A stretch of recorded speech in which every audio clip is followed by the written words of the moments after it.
Hi friends, welcome back to Mahabharata series episode number 70.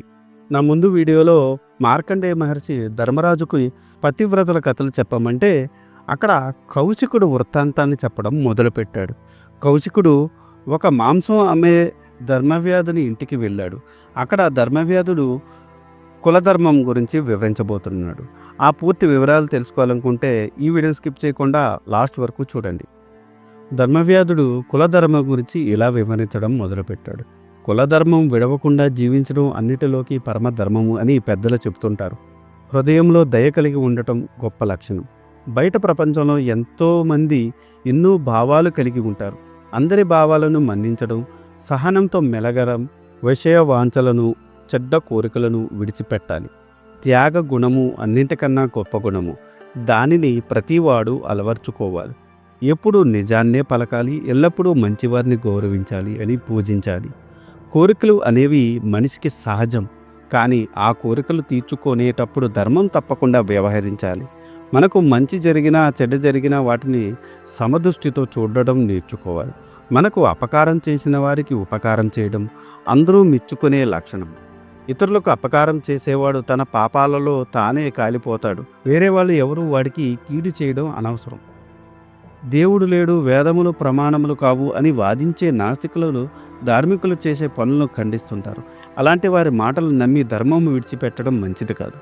ఎవరైనా పాపం చేసినప్పుడు అయ్యో పాపం చేశావే, తప్పు చేశావే అని పశ్చాత్తాపపడేవారికి సగం పాపం పోతుంది. ఇంకా అలాంటి పాపం చెయ్యను అని నిశ్చయించుకునేవాడికి మిగిలిన పాపం పోతుంది. అసలు మానవుడు చేసే పాపాలన్నీ లోభము, క్రోధము వల్ల పుడతాయి. అట్టి లోభాన్ని, క్రోధాన్ని జయించిన వాడు పరమధార్మికుడు. కొన్ని చెడ్డ పనులు పైకి చాలా మంచి పనుల మాదిరి కనిపిస్తాయి. నీటితో నిండిన బావుల మీద, ఊబి మీద దట్టంగా గడ్డి పెరిగి అక్కడ బావి, ఊబి ఉన్నది అని కూడా తెలియదు కదా. కాబట్టి అలాంటి చెడ్డ పనులు చెంతకు కూడా పోకూడదు. ఎప్పుడూ శిష్టాచారములచే పాటించాలి అని ధర్మవ్యాధుడు కౌశికునికి చెప్పాడు. శిష్టాచారములు అంటే ఏమిటి అని కౌశికుడు అడగ్గా ధర్మవ్యాధుడు ఇలా చెప్పసాగాడు.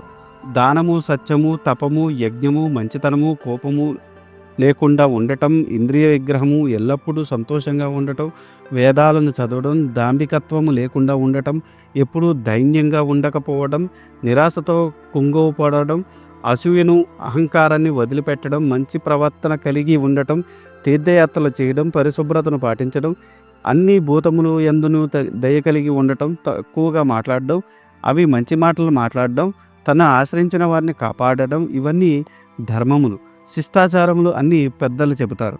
ఓ మహాత్మా, అసూయను విడిచిపెట్టి మంచి ప్రవర్తన జీవించడంలో ఉన్న హాయి, సంతోషం ఇతర మార్గాలలో జీవించే వారికి లభించదు. కాబట్టి పైన చెప్పిన శిష్టాచారమును పాటిస్తూ, గురువులను సేవిస్తూ, వేదాధ్యయనం చేస్తూ, మంచి మనసుతో కామము, క్రోధము అనే మొసల్లో ఉన్న కోరికలు అనే సముద్రమును చెదరని ధైర్యము అనే నావ మీద దాటవలయును. అట్టివారే ధన్యులు. మహాత్మా, అహింస అన్ని ధర్మములకు ఉత్తమ ధర్మం. అట్టి ధర్మమును సత్యముతో చేర్చి ఆచరించవలయును. శిష్టాచారములలో సత్యము గొప్పది. వేద సమ్మతములు, శాస్త్ర సమ్మతములు, శిష్టాచారములు అన్ని ధర్మములు 3 విధాలుగా వర్ధిల్లుతూ ఉంటాయి. వేదాధ్యయనం చేసిన వాడు శిష్టాచార మార్గములో ప్రయాణం చేసి మంచి బుద్ధి అనే మేడని ఎక్కి మోహము అనే ఊబిలో పడి కొట్టుకుంటున్న ఈ లోకాన్ని చూసి నవ్వుకుంటాడు. మహాత్మా, నేను చేస్తున్నది హింస కాదా అని నన్ను మొదట ప్రశ్నించారు. నేను దానికి తగిన సమాధానం చెప్పాను. కానీ ఇది హింస, ఇది అహింస అని చెప్పడం ఎవరి తరము కాదు. ఒక ప్రాణి పుట్టడానికి, చావడానికి ఆ ప్రాణి అంతకు ముందు చేసిన కర్మములే కారణం. చంపేవాడు కేవలం నిమిత్తమాత్రుడు. పండ్లు, వేర్లు, ఔషధులు, కాయగూరలు, ఆకుకూరలు, జంతువులు, ప్రాణులకు ఆహారంగా భగవంతుడు ఏర్పరిచాడు. అది వేద ప్రమాణము. దానిని మనం కాదనగలమా? పూర్వము శిబి చక్రవర్తి తన మాంసాన్ని కోసి డేగ పావురాయి రూపంలో ఉన్న ఇంద్రుడికి అగ్నికి ఇచ్చాడు కదా. మరి అతనికి పుణ్యం లభించింది కదా. రంతిదేవుడు అనే పూర్వము ప్రతిదినము వేల కొద్ది గోవులు వధించి సంతర్పణలు చేసేవాడు కదా. అతనికి పుణ్యలోకములు లభించాయి కదా. మరి వేదాలు చదివిన వారు యజ్ఞయాగాదుల యందు పశువులను వధిస్తారు కదా. కాబట్టి మాంసాహారాన్ని జీవి హింసగా పరిగణించలేము. పితృకార్యములలో, దైవకార్యములో మాంసాహారాన్ని పెడతారు కదా. మిగిలిన మాంసాహారాన్ని భుజించడం ధర్మం అని ఋషులు చెబుతారు కదా. రైతులు భూమిని నాగలితో దున్నుతున్నప్పుడు ఎన్నో జీవాలు చచ్చిపోతాయి కదా, మరి అది హింస కాదా? ఇంత ఎందుకు, మానవులు నేల మీద నడుచుచున్నప్పుడు వాళ్ళ కాళ్ళ కింద ఎన్నో జీవులు చచ్చిపోతాయి, మరి ఆ జీవహింస అవుతుంది కదా. కాబట్టి ఇది ఎవరికి వారు ఆలోచించని నిర్ణయం తీసుకోవాల్సిన విషయం. నీరు, భూమి, ఆకాశం సర్వం ప్రాణులతో నిండి ఉంది. కాబట్టి మనం చేసే ప్రతి కర్మలోనూ హింస తప్పనిసరిగా ఉంటుంది. హింస చేయకుండా జీవనం గడపడం కష్టం. కొంతమంది మాత్రం తాము ఎప్పుడూ హింస చెయ్యమని భ్రమలో ఉంటారు. ముని వత్తిని స్వీకరించి అరణ్యములో తపస్సు చేసుకుంటారు.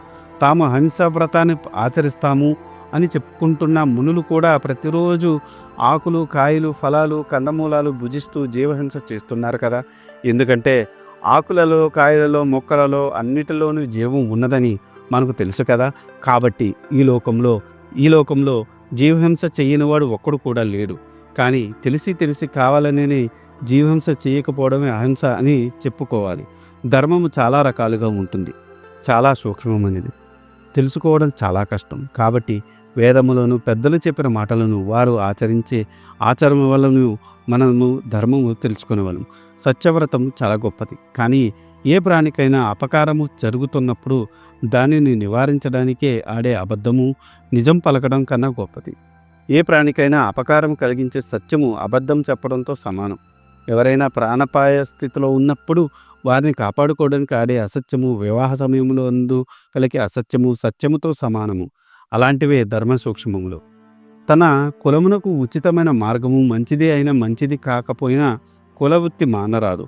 ఎందుకంటే కులవృత్తి దైవము ఏర్పరిచినది. మనం పూర్వజన్మలో చేసిన కర్మ ఫలితము అనుభవించక తప్పదు. దాన్ని తప్పించుకోవడం ఎవరి తరము కాదు. ఈ విషయం తెలియని మూడులు మనకు కష్టములు వచ్చినప్పుడు దైవాన్ని దూషిస్తారు. అలాగే మనుజులు తాము చేసే కర్మములకు తామే కర్త నిలేము అని, తామే చేస్తున్నామని అనుకుంటూ ఉంటారు. అది అజ్ఞానము. అన్ని పనులకు తానే కర్త అయితే తాను చేసిన అన్ని కార్యములు ఫలించవలను కదా. అలా జరగడం లేదు.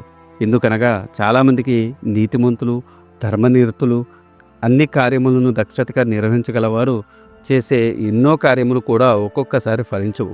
కానీ దుష్టులు, క్రూరులు, దుర్మార్గులు చేసే పనులు అన్నీ ఫలిస్తుంటాయి. కొంతమందికి ఏ పని చేయకుండానే ధనము, విజయములు వచ్చి పడుతుంటాయి. కానీ కొంతమందికి ఎంత కష్టపడినా ఫలితం కనిపించదు. అలాగే కటిక దరిద్రులకు, పేదవారికి సంతానం వద్దన్నా కలుగుతుంది. కానీ మహాధనవంతులకు కూడా ఎన్ని వ్రతాలు చేసినా, పూజలు చేసినా, దాన ధర్మాలు చేసినా సంతానం కలగదు. ఇదంతా ఎందుకు ఇలా జరుగుతుంది అంటే పునర్జన్మ కర్మఫలం వల్ల జరుగుతుందని చెప్పక తప్పదు. అలాగే మనుజులు పూర్వజన్మ కర్మలకు అధీనులు కాకుండా తమ ఇష్టం వచ్చినట్టు తాము చెయ్యవచ్చు అనుకుంటే అట్టివారు ఎలాంటి రోగాలు, మరణం లేకుండా శాశ్వతంగా బతకవచ్చు కదా. కాబట్టి మనం పూర్వం చేసిన కర్మల బట్టి ఈ శరీరం ఏర్పడుతుంది. శరీరము చేయవలసిన పనులు కూడా మనము చేసిన కర్మవశము నిర్మింపబడతాయి. ఈ దేహం విడిచి మరణించిన తర్వాత జీవుడు మరలా తన కర్మాన్ని నిర్దేశించే దేహానికి వెళతాడు. ఇప్పుడు జీవుడు ఎలాంటి వాడో నీకు చెప్తాను. జీవుడు అనగుడు, సనాతనుడు, ఎప్పటికీ ఉంటాడు. జీవుడికి పాపం అంటదు. మనం చేసుకున్న కర్మల బట్టి జీవుడు శరీరాన్ని పొందుతుంటాడు. కొంతకాలం ఆ శరీరంలో ఉంటాడు. శరీరం మరణిస్తుంది, కానీ శాశ్వతుడైన జీవుడు మరణించడు. ఈ శరీరాన్ని విడిచిన జీవుడు తన చేసిన కర్మలను బట్టే వేరే శరీరం ధరిస్తాడు. ఆ శరీరంలో సుఖదుఖాలు అనుభవిస్తాడు. ఆ ప్రకారం జీవుడు ఎన్నో దేహబంధములలో చిక్కుకుంటాడు. మహానుభావ, ఇప్పుడు నీకు పుణ్యపాపముల వలన కలిగే దేహబంధములు ఎట్టివి అనే విషయం చెబుతాను. స్థిరమైన పుణ్యము చేసిన వాడికి దైవత్వం ప్రాప్తిస్తుంది. కొంత పుణ్యము, కొంత పాపం చేసిన వారికి మనుష్య జన్మ లభిస్తుంది. కేవలం పాపాలు మాత్రమే చేస్తే వాడికి జంతువులుగా, క్రిమికీటాలుగా జన్మిస్తారు. అలా పుట్టుచు కోరికలు అనే సముద్రంలో కొట్టుకుపోతుంటాడు. ఎన్నటికీ ఒడ్డుకు చేరుకోడు. ఇది తెలిసిన వాడు పాపముల జోలికి పోక కేవలం పుణ్యకారాలు చేస్తూ మదము, అహంకారము, మాత్సర్యము వదిలిపెట్టి ధర్మ మార్గంలో జీవిస్తాడు. ఎల్లప్పుడూ ధర్మాన్ని ఆచరించడం వలన మనసు నిర్మలమవుతుంది. ఈ కోరికలు, సుఖాలు ఎందుకు పనికిరావని తెలుసుకుంటాడు. తపస్సు, ఇంద్రియ నిగ్రహం, సత్యమునే పలకడం ఆచరిస్తూ దైవత్వాన్ని పొందుతాడు. ఇదంతా విన్న కౌశికునకు ఒక సందేహం కలిగింది. ఇది ఈనాటి వీడియో.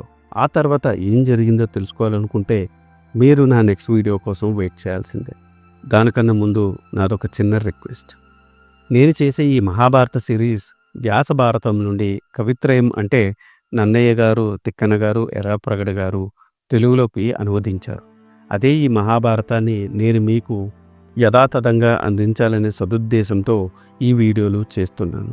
ఏ జనరేటెడ్ ఇమేజెస్తో వీడియోస్ చేయడం కొంచెం కష్టతరమైన విషయం అయినప్పటికీ మన సనాతన ధర్మంలో ఉన్న మంచిని చెప్పాలనే ఉద్దేశంతో పూర్తి కథని ఈ వీడియోలో రూపంలో అందించడం జరుగుతుంది.